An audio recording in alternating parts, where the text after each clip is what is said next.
Hey, everybody out there in TV land, welcome to my show, syllaBLISS or syllaBUST.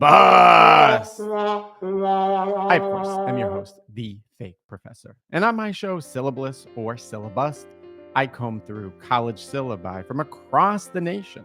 Because after teaching college for almost 2 decades, 5-time Teacher of the Year, I realized that I developed only one skill. And that is the ability to look at college syllabi, read between the lines, and tell you, my loyal, trusty viewers/subscribers, if students in that class can expect a blissful experience or if they are straight up effing screwed. That's right. Now, this is all in good fun. It's not meant to be mean-spirited. These are just stylistic differences. And most importantly, we, and that's the royal we, are only using syllabi in the public domain. And let me just say that teaching college, particularly, especially in 2025, is a very challenging gig. So here we are at the 40th episode show already of syllaBLISS or syllaBUST. Man, time flies when you're having fun. And I thought, what could be a better time considering all of the chaos happening in the world around us to get into a political science syllabus. We've not done poli-sci yet. So without further ado, today for the 40th show, we are doing a poli-sci syllabus at a very prestigious university in upstate New York, often considered one of the hidden Ivies or little Ivies. That's right, University of Rochester. All right, let's get into it. Political science, University of Rochester, prestigious, small, private liberal arts school in upstate New York. Let's get into it. Okay, here we go. Political science fall 2025, University of Rochester. Right out of the gate, we see 9 pages. That is right in the sweet spot for a good syllabus. That is a good sign. Starting out with a good sign. All right. Books. 3 books are available for purchase in the campus bookstore and at various places online.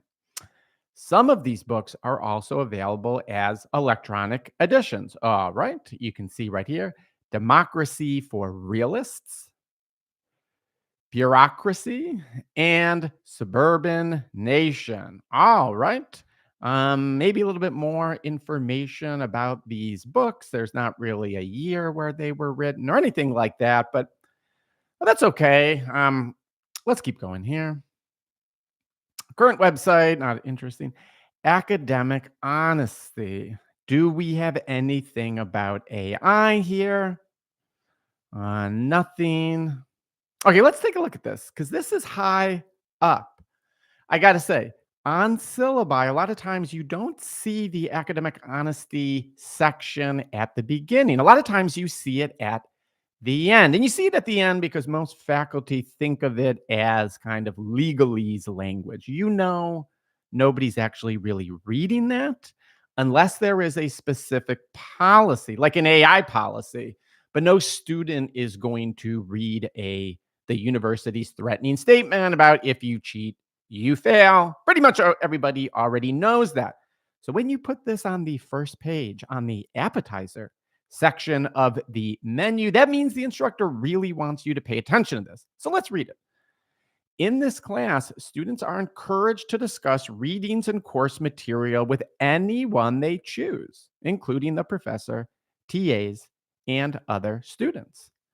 But unless all assignments have been submitted, they may not share, receive, or discuss written work for this class, including outlines, plans, notes for papers, except with writing fellows acting in official capacity.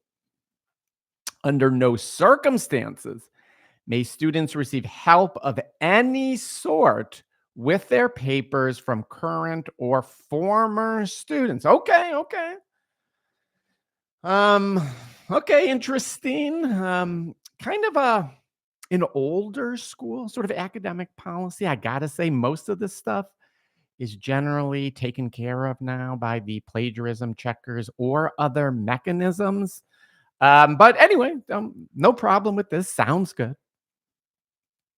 Excuse absences from class. All right, now we're getting into the specific policies that the instructor is setting up. This is a very important thing. We're going to see this instructor's experience here. Are they frustrated? Are they seasoned? Are they green? Let's see. Please do not attend class if you are sick. Okay. We recognize a number of reasons for legitimate absences: illness, severe injury, or other medical condition, religious or cultural holiday, athletic or debate competitions, weddings, funerals, or other major life cycle events. Oh, very nice. Using a developmental psychology term, life cycle events with proper hyphen. Not bad. Interesting, though, that they suggest major life cycle events as excused absences. That certainly does leave open a lot of wiggle room there. Let's keep going. If you need to miss a recitation or lecture for an excused reason, be sure to notify your teaching assistant in advance. All right. As long as you notify them in advance, you will not be penalized for the occasional excused absence. Interesting. We will also gladly, how nice, share lecture notes for those with excused absences. Absences without prior notification will be treated as unexcused, except in the case of emergencies. So basically, everything is excused. These instructors have just told, or this instructor has just told their students that essentially, as long as you tell me in advance, it's excused. And if you don't tell me in advance, as long as you have ChatGPT generate some emergency conversation text, and that is excused as well. I'm just kidding about the emergencies and the ChatGPT. This is a very, very soft policy. And again, now in syllabus 40, this is not an uncommon phenomenon at these more prestigious small schools. You just see a lot more policies excusing students from class, excusing students for work, intimating or suggesting that students are likely to have obstacles that's going to preclude them from doing important stuff, and that they're very sympathetic to that. You see that much more in universities like this. Maybe that's a cliche, maybe that's to be expected, maybe not. I wasn't expecting to see it as much, whereas a lot of other universities are not nearly this sympathetic. Anyway, let's keep going. For good or bad. For good or bad. Paper guidelines and academic honesty. Again, wait, didn't we already have academic honesty? We already had academic honesty. Academic honesty number 2. This is not good, folks. We are now just on to page 2, and this instructor is repeating something, suggesting they're frustrated by something from the past, and they believe that if they just talk to you like you were unable to process the previous text, that's going to be extra helpful. Students must conduct themselves in accordance with the university policy. Period. End of story. Let's move on. In this class, students are encouraged to discuss readings and course material with anyone they choose. Okay, this is redundant. This is literally the exact same language. The exact same language. This is the same thing. This is the same policy right here repeated that the instructor put right here. Oh boy. Oh boy. Oh boy. Let's keep going. Paper, okay. Keep paper short and to the point. Absolutely. I'm noticing 2 spaces after a period. At least they're doing that consistently. I always do one space. Maybe that's old APA training. Maybe poli-sci is different. That makes total sense. Papers should be certain word length. All right. No paper. Oh, very nice. Let's take a look at the bolding. You always want to see the parts where the syllabus is yelling at you. All papers are due in that week's Blackboard assignment folder no later than 1 p.m. on Thursdays. All right, here we go.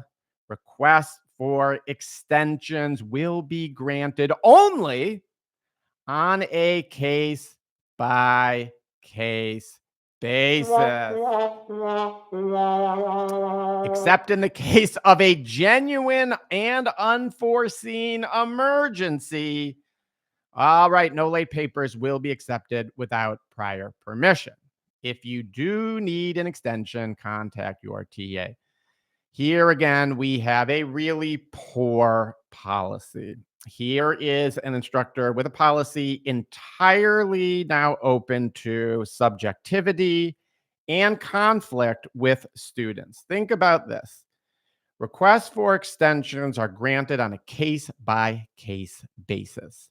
You are now telling all of your students that if they don't get an extension, it is only because you decided so.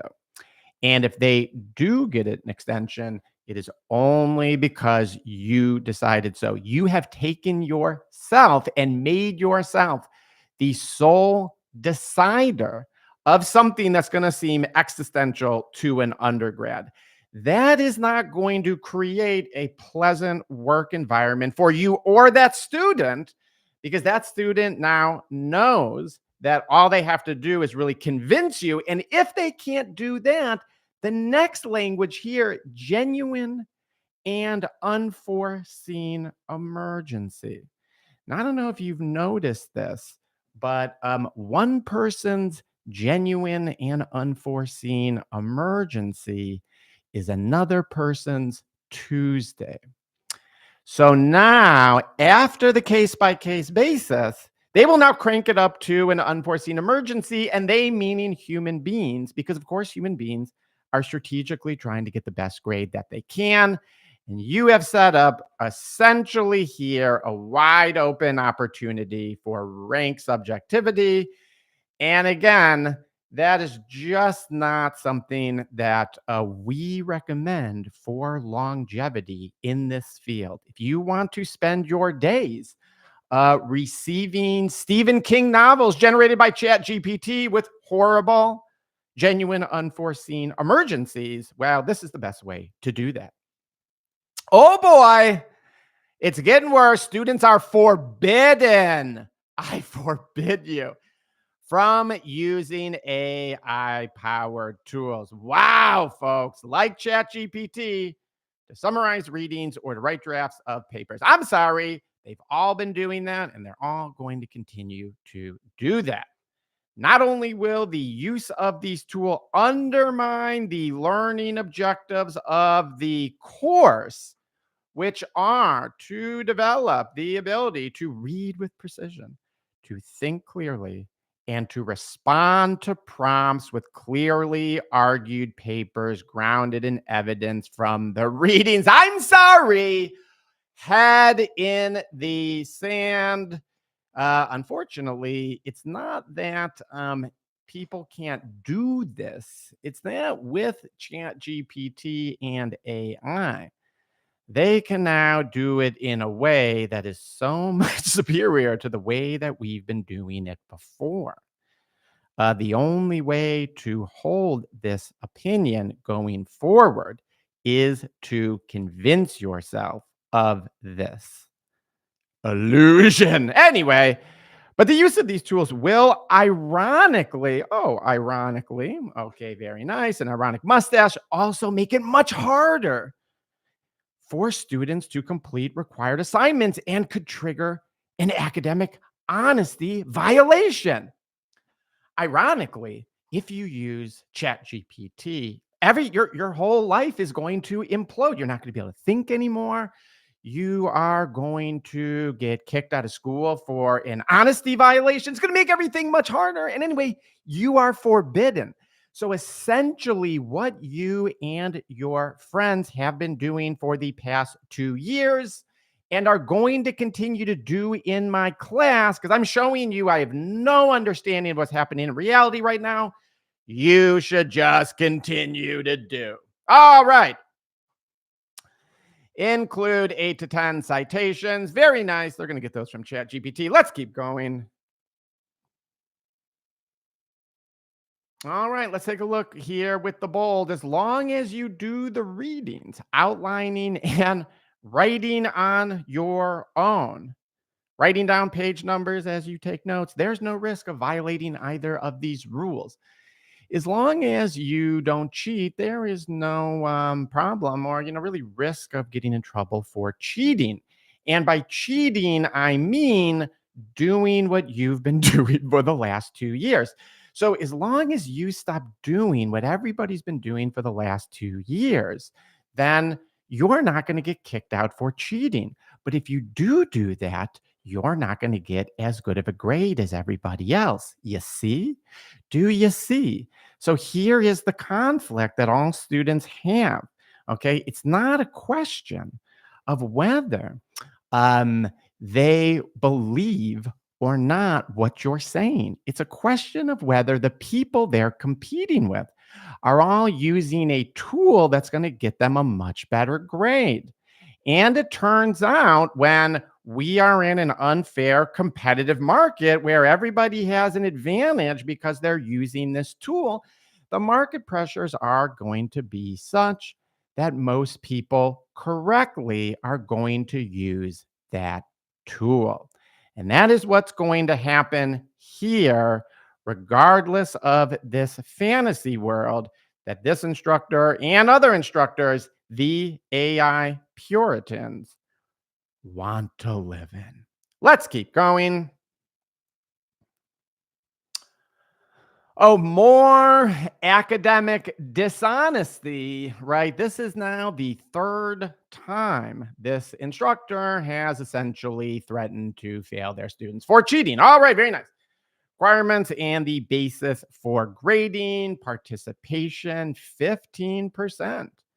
You must attend recitation on a regular basis, defined at a bare minimum as a majority to receive credit for the course. That seems reasonable. Brief pop quizzes. There you go, folks. You always know. Anytime you see that, you know you're just dealing with somebody who is angry. If there are brief pop quizzes, that is because this instructor is coming in. They're mad. They're mad that people aren't coming to class, and people probably aren't coming to class because they're mad. And they've decided that, the best thing to do is instead of trying to be less mad, or instead of trying to be a better teacher, or instead of trying to create a learning environment that people actually want to show up to, I am just going to treat you like a adolescent, which is clear from this syllabus. I think of all these syllabi, this might be the syllabus that treats their students the most adolescent, frankly, of anyone we've seen yet. All right, brief pop quizzes, whatever. These are adults. Midterm exam, only 10%. Very interesting. Short papers and final exam, 70%. There you go. That's a lot. That final exam and short papers. That's what this really is all about. Well, ChatGPT is really going to get a workout this semester at the University of Rochester. Here you can see the instructor talking about the papers. All right, the fine print. Interesting.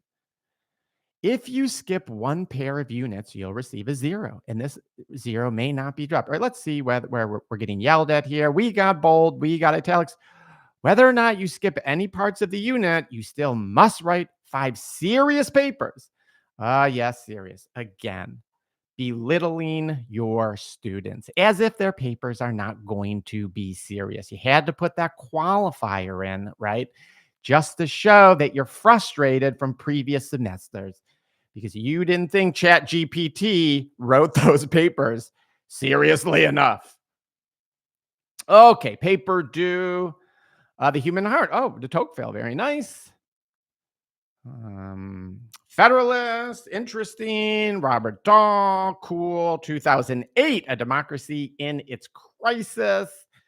Very nice. Okay, de Tocqueville, not surprising for class likes this. All right, now we can see here, I think we're getting into the calendar here. Now, again, as we've discussed, the number one thing you hope to see on a syllabus is 1 page, maybe 2 pages maximum, of the calendar for the course with the dates, what's due, the reading, stuff like that, because that is the page that students will go to the most. Because a syllabus is a reference for a student when they are nervous or freaking out and need to problem solve. Do I have an exam today? When is this paper due? What are the readings for class? It is not for an instructor to complain about the past and believe that that somehow is going to change the future.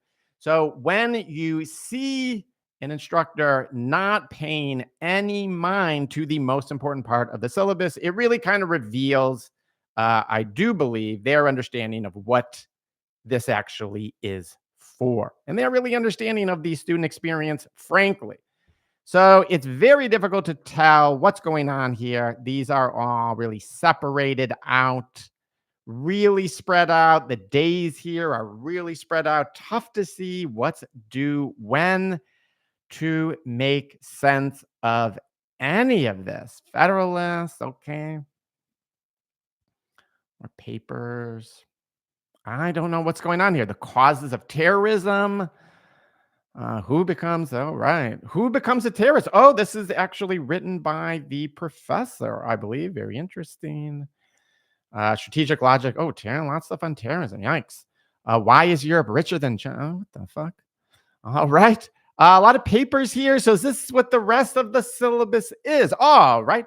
So the rest of the syllabus is basically that. It is the calendar.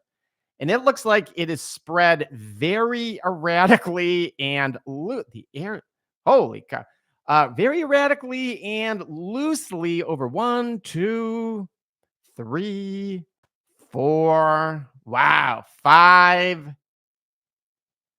So really half of this is a calendar that should be 1, maybe 2 pages max.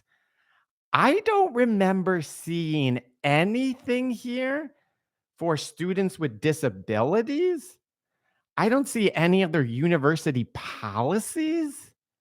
Holy cow. Wow. I got to be honest, folks. I think we might have found it. I think we have a winner here.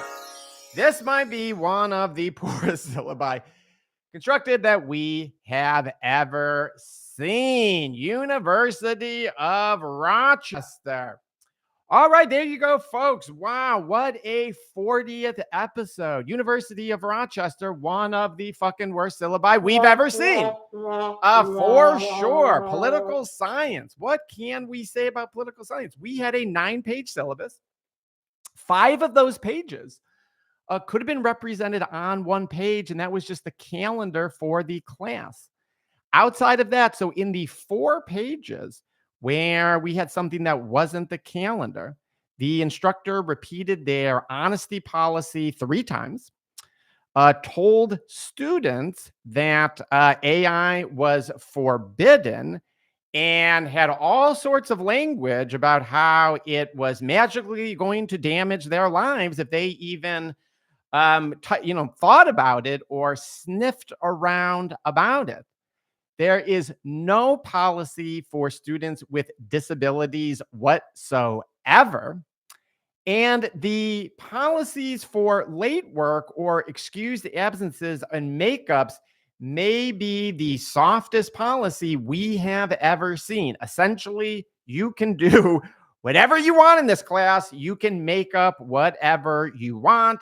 The only thing you can't do is what students actually are all doing, which is using ChatGPT to formulate their ideas and write their papers. I'm sorry, folks.